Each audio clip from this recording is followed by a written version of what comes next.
가족들과 함께하는 채널 우리 아이 연구소. 안녕하세요. 저희 아이는 올해 11살이고 지적장애와 자폐가 동반되어 있는 심한 장애입니다. 발음의 명료도가 많이 떨어지고 단어 수준의 아주 간단한 발화만 가능하며 인지도 낮아 전반적인 발달이 2살에서 3살 정도인 아이입니다. 그래도 가족의 사랑을 듬뿍 받으면 하루하루 행복하게 살아가는 아이인데요. 제가 사연을 쓰는 이유는 미래에 대한 걱정 때문입니다. 저희 오빠와 새언니는 자식이 없고 동생인 저에 대한 걱정 때문에 제 아이에 대한 생각을 많이 해주고 있는데요. 오빠와 새언니가 먼 훗날 아이와 제가 분리되어 살아가야 한다며 그룹홈을 만들 것을 제안하고 있습니다. 그룹홈을 만들 집도 마련해 두었습니다. 물론 사랑스러운 제 아이와 따로 산다는 건 생각만 해도 슬프지만 제 아이가 성인이 되었을 땐 따로 사는 것이 맞겠죠? 그래서 그룹홈을 만들 수 있는 구체적인 방법이 무엇인지 알아보려고 하는 중입니다. 일단 제가 알기론 2가지 방법이 있을 것 같은데, 하나는 정부 지원을 받아서 그룹홈을 설립하는 방법, 또 하나는 정부 지원 없이 부모들 간 협업으로 사비로 하는 방법입니다. 선배 어머님들께 그룹홈에 대한 정보를 얻을 수 있을까요? 그 아이가 11살인데 11살 되게 벌써부터 빠르게 그룹홈에 대한 준비를 한다고 하시니까 그거는 좀 저는 11살 때 그런 생각 한 적이 없는데 되게 어떻게 보면은 좀 그러니까 아이의 미래에 대해서 되게 구체적으로 생각하고 계시는 거잖아요. 집도 이미 네. 마련을 해놓으셨대요. 좀 그게 근데 그 경제력이 근데 사실은 그 발달장애인들은 그런 것 같아요. 전 요즘 어머님들한테 계속 똑같은 얘기 계속 많이 하고 있는데 물론 제가 5년이나 10년 있다가 생각이 바뀔 수도 있을 수도 있어요. 그냥 제가 지금까지 살아오고 많은 케이스를 봤고 이러면서 그냥 이제 느낀 거를 말씀을 드리면, 예를 들어서 내가 아주 정말 좋은 물리적인 공간을 마련을 했어. 그러면 거기에 이제 아이가 부모하고 떨어져서 거기서 살아요. 그리고 누가 아주 밥을 진수성찬으로 삼시세끼를 잘 줘. 그러면은 그게 독립일까? 그러면 그게, 그러니까 이렇게 우리가 시설이 아니라 이런 곳에 뭐 우리 여기서 제일 좋다는 저 자이 아파트에 그렇게 살고 있어 아이가. 그러면 그게 자립이냐는 거죠, 독립이냐는 거죠. 그러니까 물리적인 공간, 그러니까 이 아이가 그 본인의 삶을 살 수 있는 물리적인 공간이 무엇보다 중요해요. 그렇지만 발달장애인에 있어서 그거보다 더 중요한 건 저는 이 사람이 무엇을 하고 살까? 인프라거든요. 이 사람이 뭘 하고 사느냐, 이 사람이 아침에 일어나서 하루 종일 뭐를 하고 사람들이랑 어떻게 관계를 가지고, 그 다음에 이 사람이 일을 할 수 있으면 일을 하고, 그 다음에 발달장애인에게 있어서 일이라고 하는 건 반드시 노동을 얘기하는 건 아니잖아요. 이 사람이 낮에 의미 있는 활동을 하는 거, 이 사람의 성향에 맞고 이 사람이 싫어하지 않는 의미 있는 활동을 하는 거를 직업이라고 보는데, 이 사람이 그럼 어떤 직업을 가지고 이 사람 성향에 맞는 살 수 있느냐, 그 다음에 집에 와가지고는 또 어떤 생활을 하느냐가 중요한 거죠, 우리한테는. 그런 다음에 물리적인 공간을 생각하는 거예요. 그러니까 굳이 순서를 따지자면 그래요. 그러니까 물리적인 공간 안에 얘가 여기서 그냥 살면 되나? 이게 아니라 얘가 어떤 국가 제도나 서비스를 이용해서 하루 24시간을 의미 있게 사느냐, 그거가 설계가 되면 돼요. 근데 이제 지금 우리나라 같은 경우에는 충분히 우리나라에 지금 국가의 모든 제도 있잖아요. 국가의 모든 장애인의 정책, 그리고 앞으로 계속 국가에서 만들어내는 복지 서비스는 사회통합에 기반이 돼 있어요. 모든 서비스가 아마 그럴 거예요. 사회통합. 자, 장애인들이 사회통합을 하려면 이게 필요하다. 장애인들이 사회통합을 하려면 이 부분을 더 늘려야 된다. 이 복지 서비스를 더 늘려야 된다. 아니면 장애인이 사회통합을 하려면 이런 새로운 어떤 제도가 필요하다. 앞으로 모든 거에 대한 그 장애인에 대한 그 국가의 제도, 복지 서비스는 사회통합에 있어요. 그게 기본이에요, 그냥. 그러면은 국가 입장에서 봤을 때는 장애인 당사자가 사회통합을 하려면 뭐가 필요하지? 의식주 생각하겠죠. 그런 것들을 다 생각해서 앞으로 복지 서비스가 될 거예요. 그러면 우리는 지금 어디까지 와 있는지, 그러니까 지금 11살이면은 아이가 보통 한 10년 정도 남았잖아요. 성인이 되려면은. 그러면은 10년 동안 가장 현실적으로 저는 어머니한테 조언을 해드린다고 하면은 10년 뒤에는 정말 많이 변할 거예요. 굳이 어머니가 물리적인 공간을 생각하지 않으셔도 10년 뒤에는 물리적인 공간이 문제가 아닐 거예요. 그리고 10년 뒤에는 지금 우리가 받고 있는, 지연이가 받고 있는 여러 가지 복지 서비스의 총량이 풍부하지는 않아요. 그러니까 어느 정도 탈시설의 기반은 있어요. 탈시설을 하려면 사람도 필요하고 그 다음에 일도 필요하고 이 사람들이 낮에 할 수 있는 의미 있는 활동 필요해요. 그런 것들이 다 있는데 그게 충분하지 않아요. 만약에 안지연이 나는 이만큼 필요해요. 근데 국가에서 한 이만큼만 줘요. 근데 없는 건 아니에요. 근데 그거를 그러면 우리 늘려야 되는 거지. 그러면 이제 우리 앞으로 이런 것들을 총량을 늘려달라고 계속 얘기할 거고 국가에. 그럼 국가는 늘릴 수밖에 없어. 이 사람들 사회통합을 시켜야 되니까. 그럼 그런 것들이 계속 늘어날 거예요. 그래서 10년 후쯤 되면은 발달장애인들이 살아갈 집이나 발달장애인들이 직업생활을 하고 싶으면 직업생활, 발달장애인들이 그냥 지역에서 복지 서비스를 이용해서 지역사회에 그냥 참여하면서 살고 싶으면 그렇게 될 거예요. 그러니까 그런 걱정은 하지 마세요, 어머니. 그런 걱정 안 해도 돼요. 그래서 20살이 됐는데 나는 내가 그러면 20살 되면 이 아이를 독립을 시키겠어. 물리적으로 독립을 시키겠어. 하실 수 있어요. 국가 제도를 이용하면 돼요. 그런데 여기서 가장 중요한 게 있어요. 우리가 국가제도를 많이 만들고 그 국가제도 안에서 여러 가지 복지 서비스가 많이 나오지만 그런 것들을 국가에서 아무리 많이 해줘도 그것을 누릴 수 없으면 무용지물이겠죠. 국가제도를 이렇게 많이 해놨는데 서비스를 이렇게 많이 줬는데 내가 그것을 가지고 내 걸로 적용할 수 없으면 무용지물이에요. 그러면 어떤 사람이 적용할 수 없을까냐는 거예요. 어떤 어머니가 저한테 굉장히 오랫동안 저랑 같이 투쟁을 하시고 어떻게 보면 저를 이 투쟁의 현장으로 이끌어준 선배가 있어요. 그 선배는 정말 열심히 투쟁했거든요. 정말 몸을 바쳐 투쟁해서 정말 원하는 것들을 많이 만들어냈어요. 근데 그 안에 들어가질 못해요, 아이가. 복지 서비스 필요한 것들을 다 만드는데 참여했고 그게 필요하다고 생각해서 했지만 아이가 그 안에 들어가지를 못한다고요. 그러면 아이가 그 안에 들어가지 못한다는 얘기는 그러면은 경증 친구들만 그 복지 서비스를 받아서 사회통합을 할 수 있냐? 그런 얘기가 아니에요. 아이가 중증이건 아이가 경증이건 우리 발달장애인한테 제일 필요한 복지 서비스는 사람이에요. 사람이 제일 많이 필요해요. 우리 아이들한테는. 그러니까 사회 참여를 뭐 하려고 해도 누가 옆에서 조력자가 있어요. 어디를 가고 그 다음에 누구를 만나고 그 다음에 직업생활 노동 현장에 가도 우리는 분명히 인력 지원 서비스가 필요해요. 그래서 국가에서 인력 지원을 해줘요. 원하면 해줘. 그런데 예를 들어서 회사 생활을 하고 싶은데 내가 그 회사에 가가지고 막 기물을 파손해.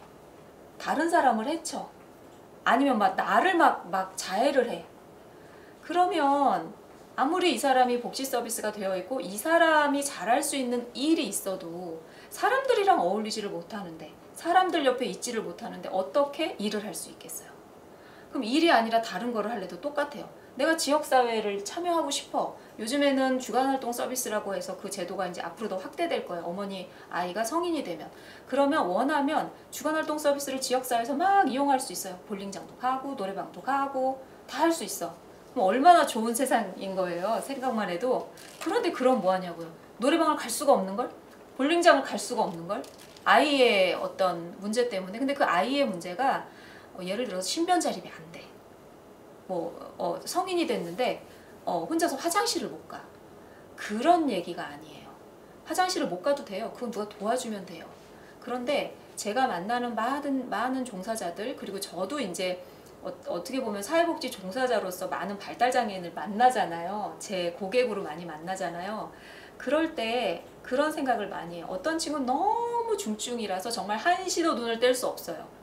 그래도 이 친구를 보면 기꺼이 내가 그런 마음이 들어요. 이 친구를 지원해주고 싶은 마음이 들어요. 이 친구를 옹호해주고 싶은 마음이 들어요. 근데 어떤 친구는 정말 제가 정말 이 친구에 비하면 한 0.5%만 이 친구한테 도움을 주면 이 친구는 그 정도 필요해요. 그런데 이 친구가 보고 싶지 않아요. 같이 하고 싶지 않은 생각이 드는 친구들이 있어요. 그러면은 그건 반드시 아이의 경증과 중증으로 나뉘지 않는다는 거예요. 뭐랄까 이런 거 있잖아요. 왜 아이가 혼자서 밥을 먹는데 어떤 뭐 구강 구조에 문제가 있거나 아니면 신체적인 어려움으로 혼자서 밥을 못 먹어. 그럴 때는 그리고 막 그 뇌병변 장애인이나 이렇게 그 지체 장애인 분들 이렇게 먹는데 의도치 않게 막 이렇게 흐르기도 하고 막 이러잖아요. 그럼 그거를 옆에서 그런 것들을 이렇게 먹여줄 때 그 사람이 그렇게 하는 거 가지고 더럽다고 느끼진 않아요. 지원자들이. 그 사람이 그러고 싶어서 그러는 게 아니니까. 그런데 우리 발달장애인 친구들 막 손, 발 이런 거 다 건강하고 막 이런데 그 예절이 없는 거, 식사 예절이 없는 거, 뭐 손으로 막 먹는다거나 막 개걸스럽게 먹는다던가 혐오스럽게 먹는다던가 아니면 다 먹었는데 막 이렇게 해가지고 막 옆에 있고 싶지 않다거나 뭔가 그렇게 이 사람의 어떤 장애적인 특성이 아니고 기본적인 어떤 예절이라던가 아니면은 제가 그냥 아주 쉬운 말로 이 방송에 이런 말을 해도 되나? 못된 장애인이잖아요. 못된 장애인. 못된 장애인이면 이 사람이랑 아무것도 하려고 하지 않아요. 사람들이. 그러면은 국가제도를 아무리 좋게 만들어 놓고 이 장애인 당사자를 지원하면요. 이 사람이랑 같이 일을 하면요. 내가 돈을 많이 벌 수 있어요. 이래도 이 사람이랑 같이 일을 하려고 하지 않는다는 거. 이 사람 조력하지 않는 거예요. 그래서 중요한 거는 저는 국가제도나 어떤 서비스나 이런 것들의 총량을 많이 앞으로 늘릴 거니까 지금 없는 것도 아니에요. 그러니까 어머니 그거는 걱정하지 마시고 정말로 아이가 성인이 됐을 때 이제 그런 것들을 하나하나 준비를 이제 하실 거잖아요. 어머니가 그런 거를 준비를 할 때 그거를 포인트를 잘 보세요. 그러면은 지금 11살이면 활동지원 서비스도 받을 수도 있고 맞아요. 지금 활동지원 서비스 받잖아요. 활동지원사 선생님이랑 어떻게 지내는지 그런 거 잘 보세요. 그래서 내가 너무 원하는 방법으로 활동지원사를 통제하지 않는가 혹은 활동지원사나 아니면 이 아이가 같이 가는 우리 치료실이나 아니면 학교나 친구 관계나 이런 데서 얘가 어떠한 문제가 있는지 이런 거를 한번 보셔가지고 그냥 그러니까 우리가 아이 가지고 객관화를 할 수는 없는데 그 참 어렵더라고요. 자기 아이를 객관화하는 게 어려운데 어쨌든 방향을 좀 그렇게 했으면 좋겠어요. 그러니까 여러 가지 치료도 되게 중요하고 11살이면 여러 가지 치료 많이 할 때고 그렇기는 한데 중요한 건 그거예요. 그냥 이 아이랑 뭔가를 하고 싶어 해야 돼. 그렇더라고요. 그래서 그래야 되는구나. 근데 그게요 엄마의 영향이 되게 커요. 엄마의 영향이 되게 커가지고요. 대부분 이거는 그냥 이건 제 판단이니까 이거는 그냥 제 주관적인 생각이에요. 대부분 엄마랑 같이 하고 싶어 하는 사람들이 많으면 아이랑도 그래요. 되게 이상하죠? 근데 그렇더라. 엄마랑 나 진짜 저 엄마 또라이라 나 진짜 저 엄마랑 같이 하고 싶지 않아. 그럼 애도 그렇다? 되게 이상하죠? 근데 진짜 그래요. 그래서 어쨌든 이제 제가 어머니가 이제 지금 듣고 싶은 얘기는 어쨌든 어떤 게 더 좋겠냐. 그러니까 20살이 돼서 정말 독립하고 싶을 때, 그러니까 아이를 독립시키고 싶을 때 이걸 굳이 제가 대답하지 않아도 어머니가 판단하실 거예요. 국가제도 받아가지고 그룹홈 안에 국가제도 안에 들어가야겠구나. 아니면은 정말 마음에 맞는 엄마들이랑 우리 왜 청년들 모여 살듯이 그렇게 살아야겠구나. 이건 그냥 아이가 커가면서 아이가 20살쯤 됐을 때 독립시키고 싶을 때 그냥 자연스럽게 알게 되실 거예요. 그리고 또 한 가지 말씀드리면 굳이 집을 미리 마련 안 하셔도 되지 않을까 이런 생각이 들어요. 이 자녀분이 성인이 됐을 때는 지금 계속 인구는 줄고 있고 빈집이 많이 나온답니다. 빈집이 많이 나와서 네. 그리고 국가가 또 준비하고 있어요. 우리 아이들 지원주택이라고 해가지고 임대 아파트 같은 그런 곳에 이렇게 살 수 있게 그런 것들을 지금 많이 확장하고 있어요. 그래서 지금 막 서울시도 지금 내년에도 더 많이 확장한다고 하고 서울시가 확장하면 이게 전국으로 더 많이 확대가 될 거예요. 그러니까 어떤 물리적인 공간을 마련해야지 아니면 같이 할 사람을 멤버를 모집해야지 이거를 지금 하시는 거는 조금 빠른 거고 그냥 아이가 국가가 내놓은 제도나 복지 서비스를 이용해서 사회 통합을 어떻게 하고 있는지 어떻게 시킬 건지 그리고 그걸 지금 내가 지금 어느 정도로 지금 하고 있는지 이런 것들을 먼저 좀 체크하셨으면 좋겠어요. 왜냐면 우왕좌왕 얘기를 했나 싶기도 아니요. 하고. 저는 이렇게 들으면서 저도 약간 지금 저희 13살이잖아요. 그리고 지금 현재는 결국은 그렇게 되지 않을 거지만 현재는 못된 장애인으로 엄마로서 들으면서 약간 뜨끔하기도 하고 그랬는데 그러니까 저희가 이런 질문에 왜 자꾸 다른 포인트를 얘기하지라고 하시는 분들도 계실 것 같은데, 사실 저는 이 질문 보면서 왜 제가 그냥 저도 어렴풋이 자세히는 몰라요 저도. 근데 왜 그룹홈으로 이미 지정을 해놓으셨지? 그 아이의 그러니까 미래의 우리 아이는 그룹홈이야.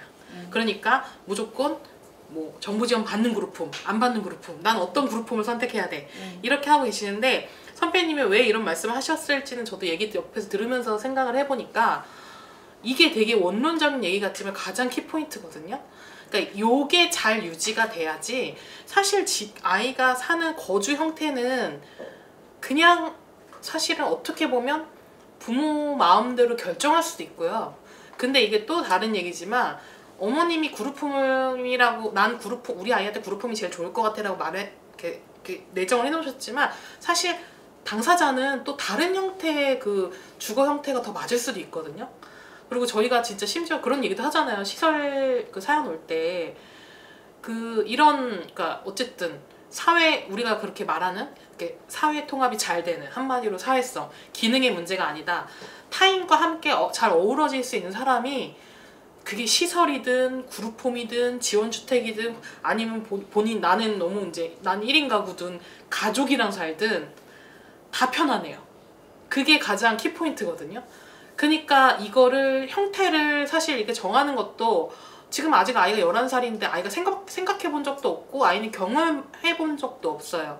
그래서 사실은 우리 아이는 그룹홈을 보냈지만 엄마 난 그룹홈이 너무 싫어라는 얘기를 이렇게 말로도 분명하게 하진 않지만 어떠한 그 표현으로든 나오면 우리 애는 그룹홈이 안 맞나 보다, 그러면 어디 다른 지원주택 안 맞나 보다, 이런 식으로, 아니면 우리 가족과 함께 우리는 그렇게 하기로 결정했어 라고 하면 이렇게 바꿀 수 있는데, 지금 가장 중요한 게 이걸 어릴 때부터 잘 갖춰 나가고, 저도 그래서 계속 11살인데 저는 선배님은 대번에 이제 활동 지원 서비스 받으시잖아요 이렇게 얘기하잖아요. 솔직히 제 주변에 엄마가 워킹맘이거나 뭐 이런 경우 아니면 애가 진짜 너무, 아니면 엄마가 보기에 엄마가 상태가 지금 애를 볼 정도의 에너지가 없어, 그렇지 않으면 사실 활동 지원서 잘 안 써요 이 나이 때 사실은. 예. 요즘은 어떤지 모르겠어요. 그냥 엄마들 생각에, 그냥 특히 아이가 또 하나일수록 내가 집에 있는데 얘를, 그리고 최대한 내가 서포트 할 때까지 하고, 내가 힘이 이렇게 부족해지거나 이럴 때 이제 그러기도 하고, 좀 불안이 좀 큰 것 같기도 해요. 우리 아이를 누구한테 맡긴다는 게 우리 아이를 잘 볼 수 있을까? 근데 이제 저는 그전부터 이제 주변에 대한 얘기 많이 하는데, 그게 꼭 필요에 의해서가 아니더라도 그것도 하나의 사회 통합의 연습이잖아요. 그러니까 복지 서비스는 선배님이 말씀하신 것처럼 계속 사람 대 사람이에요.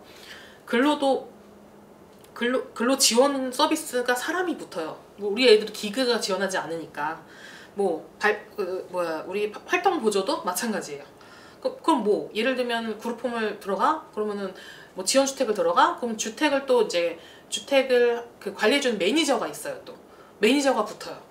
뭐 이런 식으로 어딜 가든 우리 아이들은 사실 그 지원 서비스라고 하는 거 인력이 빠질 수가 없기 때문에, 말씀하신 것처럼 인력이 면대면으로 서비스를 하려면 이 사람도 안전해야 되고 나의 안전도 보장이 돼야 되는 상황이거든요.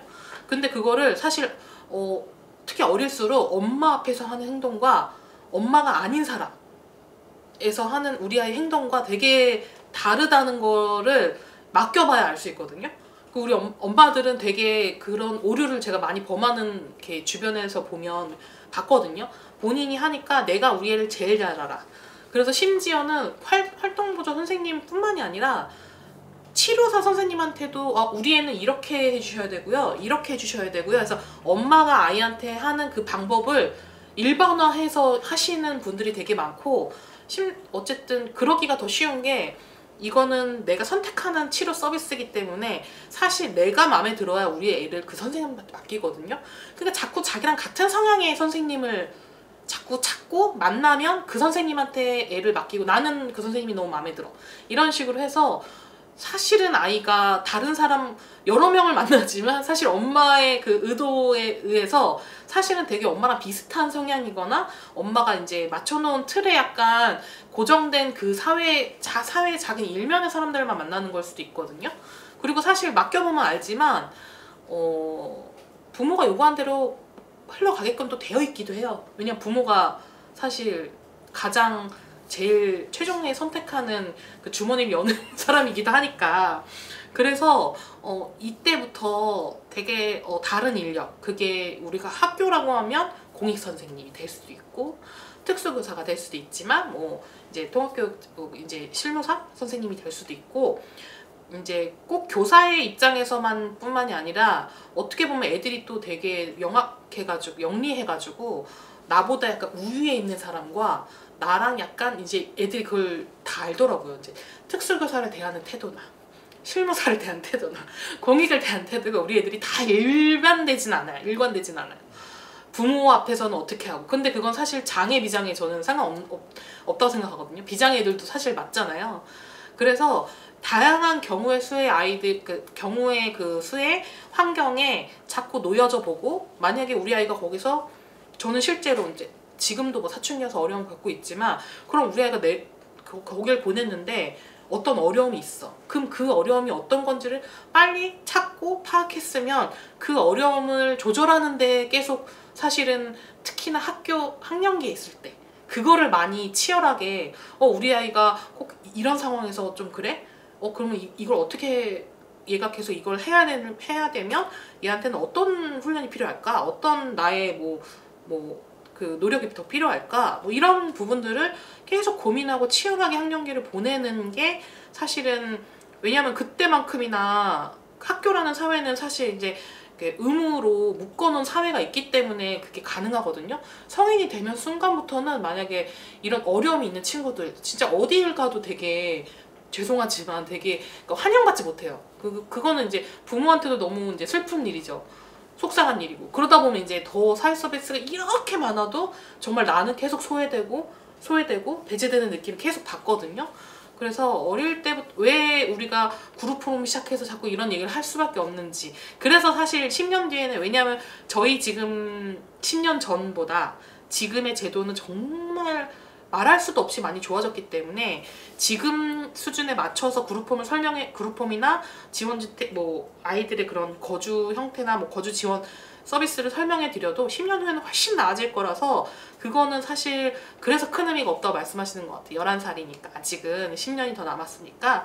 그래서 물론 아이가 특히 어려움이 없기 때문에 어머니가 더 그런 사연에 미래를 이제 먼저 내다볼 수 있는 그런 지혜를 가지셨는지, 아니면 아이 상태가 아이가 힘드니까 그래서 아이가 힘드니까 이제 가족들이나 오빠가 빨리 이제 크면 독립시키고 너희들의 인생을 살아, 네네. 이렇게 할 수도 있는데, 근데 또 어머니 있잖아요. 저도 11살 땐 되게 힘들었거든요.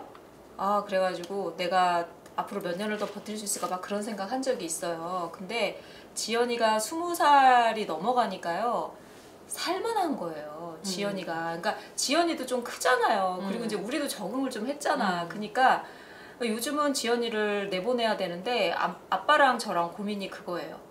얘랑 같이 사는 게 너무 좋은 거야, 이제. 어려움이 이제 하나도 없는 거지. 그러니까 이제 중간중간에 얘랑 좀 갈등이 있긴 있지만 그냥 살만한 거야. 그리고 또 지연이도 지연이 나름대로 막 본인 삶을 막 재미있게 살고, 그러니까 우리가 저녁에 만나잖아요. 이제 우리 네 식구가 다 나갔다가 밤에 다 모이잖아요. 그러면은 너무 그 시간이 행복하기도 하고, 지연이랑 있는 시간이 너무 행복하니까 너가 안 나갔으면 좋겠다. 그냥 우리 남편이 그러는 거예요. 우리 그냥, 나는 지연이랑 그냥 이렇게 사는 게 좋은데 왜 자꾸 애를 내보내려고 해. 지금 좀 살만한데 막 이러는 거예요. 근데 어머니도 그러실 수도 있어요. 그러실 수도 있는데 그러다 보면은 정말 나도 막 그런 생각이 들어요. 나 지연이랑 그냥 살고 싶어, 이런 생각이 들거든요. 그래서 또 그러니까 지금은 너무 힘들어서 가족들이나 이런 분들이 더 푸시하니까 정말 난 20살만 되면 얘 그룹홈으로 보낼 거야, 만들어야 돼, 막 이럴 수도 있고, 어떤 상황인지는 모르겠지만 어쨌든 걱정을 안 하셔도 돼요.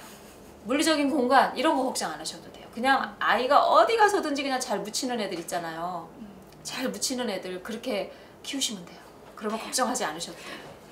그러니까 이게 좋은 생각이라는 생각이 들었어요. 어떤 거냐면, 이 언니 오빠 부부였나요? 하여튼 오빠네 부부였는지, 너네가 계속 얘랑 살 생각하면 안 돼. 그러니까 얘가 성인이 되면 그룹홈이나 이렇게 좀 자립된 생활로 보내야 돼라는 생각을 하는 거는 앞선 사고방식일 수 있어요. 얘랑 내가 얘를 평생 이구지고 짊어지고 살아야지 뭐 이런 게 아니라 아 얘가 성인이 되면 우리와 독립된 공간에서 사는 삶을 살고 너네는 너네 부부의 삶을 살아야지 하는 생각은 건강한 생각일 수 있는데 그 방법을 막 미리 이제 그룹홈을 이렇게 준비하고 이럴 필요는 없다는 거죠. 그건 이제 제도들이 좋아져서도 그렇고 만약에 제도가 안 좋아져서 그때 가서 그룹홈을 만들 수도 있잖아요. 그런데 지금부터 준비할 건 뭐라고요? 우리 아이가 준비되는 거라고. 우리 아이가 나가서 살 때 부모랑 살든 누구랑 살든 우리 아이가 그냥 같이 살고 싶은 사람이면 되는 거잖아. 그게 준비되는 게 똑같다. 난 뭐 생각났냐면 우리 언니가 우리나라가 입시제도 되게 많이 바뀌잖아요. 특히 대입 엄청 막 바뀌고 그러잖아. 그럼 막 엄마들이 막 가서 설명을 듣고 무슨 수시가 늘어난대 안 늘어난대 뭐가 생긴대 안 생긴대 무슨 제일 유명한 입시학원 원장이 그랬대요. 공부만 잘하면 아무리 제도가 바뀌어져서 상관이 없다. 맞네요. 공부만 잘하면 되는데 그걸 안 하고 막 여기에 넣을 거예요. 열심히 했는데 걔가 그냥 공부를 잘하면 아무리 제도가 바뀌어도 상관없다고. 그래요. 그러니까 얘가 근데 저희가 말씀드렸잖아요. 얘가 기저귀를 계속 차야 되는 성인이 되든 아니면 굉장히 혼자 많은 걸 할 수 있는 성인이 되든 그거는 지원의 양만 달라지면 되는 거고 근데 얘가 웬만한 걸 다 할 줄 알아도 지원받을 수 없는 행동을 갖고 있으면 안 된다고요. 근데 이제 부모님들 그건 알겠다고 알겠는데 근데 우리 애 때리는데 그럼 어떡하라고요? 때리니까 우리 애는 끝이야? 그건 아니잖아요. 그러면 안 그런 애로 만들 수 있어요. 그리고 지연이는 20살 돼서 살만하다고 하는데 반대의 경우들도 있어요. 그러니까 학교 보낼 때까지는 어떻게 살았는데 얘가 성인이 된 순간 행동도 통제가 안 되고 정말 얘 성인이 되고서부터 죽을 맛이다 하는 가정들도 분명히 있거든요. 그러면 이제 11살이고 우리 애는 그럼 어떻게 어떤 공격이나 자해나 물건을 파괴한 이런 행동 안 하게 어떻게 만들어? 사실 그게 관건인데 지금 뭐 그거에 대해서 자세하게 긴 말씀을 드릴 수는 없지만 그냥 핵심만 말하면 그런 행동들은요 아이가 마음이 편하지 않을 때 나와요. 그렇잖아. 얘가 자기가 너무 막 마음이 너무 평화로운데 때리고 부수고 하지 않거든요.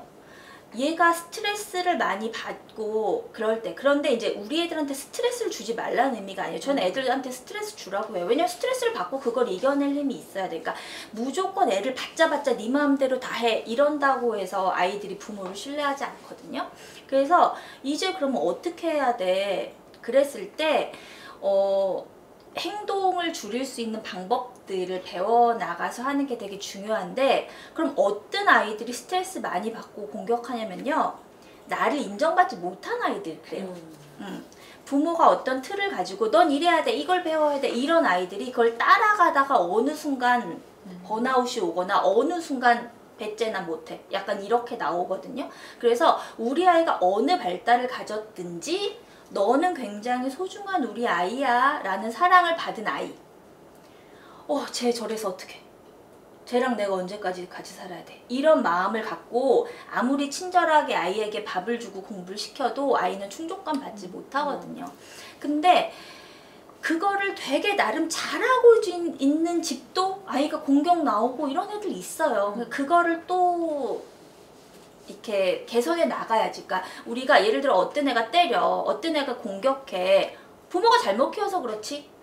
그렇게 그냥 싸그리 싸잡아 욕하거나 이러라고 드리는 말씀이 아니라 어느 집은 되게 잘하는데도 행동이 안 좋은 행동이 나오는 애들도 있고요. 어느 집은 정말 부모가 저러니까 애가 저런 행동이 나오지 하는 애들도 있어요. 그런데 우리가 그렇잖아요. 요새 뭐 옛날에는 우리 아이가 달라졌어요. 요새 유용하는 무슨 금쪽 이런 걸 봐도 우리 다 하는 말이 뭐예요?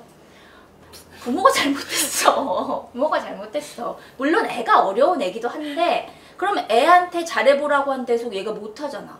그럼 이거를 애를 잘하게 바꾸는 방법은 결론은 우리가 억울해도 부모들이 환경이 바꾸는 수밖에 없잖아요. 그래서 그냥 아이가 아이 있는 대로 인정받고 편안하면서 되는 건 되는 거, 안 되는 건 안 되는 거. 이 교육이 좀 체계적으로 갈 때 아이들의 행동이 조절이 되거든요. 그래서 어쨌든 이 글에 대한 키포인트는 내가 어떤 다른 물리적을 하는 준비를 하는 것보단 우리 아이가 준비되는 게 중요하구나. 그럼 우리 아이 준비는 어떻게 시킬까는 우리가 또 길게 얘기를 해봐야죠.